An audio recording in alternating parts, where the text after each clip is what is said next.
பாலிவுட்ல கவர்ச்சி நடிகையா வலம் வரும் சன்னி லியோனுக்கு உலகமெங்கிலும் தனி ரசிகர் பட்டாளமே இருக்காங்க.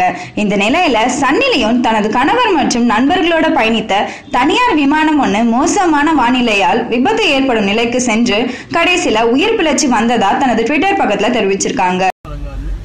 Hey everyone, our plane almost just crashed and now we're in some remote place in Maharashtra and now we're driving home. Everybody was freaking out on the plane. Everybody say hi. And we catch our first train too.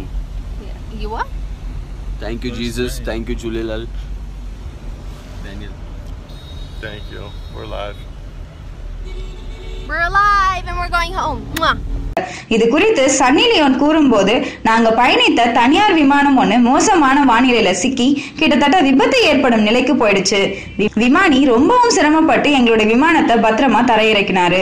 இந்த நேரத்துல கடவுளுக்கு நன்றி சொல்லிக் கொள்கிறோம். இந்த மாதிரியான தருணத்துல விமானியும் கடவுளை வேண்டியிருந்தா எங்களோட நிலைமையை யோசிச்சுதான் பார்க்கணும் அப்படின்னு நகைச்சுவையுடனும் கூறியிருக்காங்க. மேலும் நாங்க இப்போ உயிரோட இருக்கோம், எங்களோட வீட்டுக்கு கார்ல போயிட்டு இருக்கோம், எங்களோட விமானிக்கும் நன்றி சொல்லியே ஆகணும் அப்படின்னு தெரிவிச்சிருக்காங்க. இதே தொடர்ந்து நீங்க நியூஸ் தெரிஞ்சுக்கணும் அப்படின்னு நினைச்சீங்கன்னா நம்மளுடைய கலக்கல் சினிமாவை தொடர்ந்து சப்ஸ்கிரைப் பண்ணுங்க.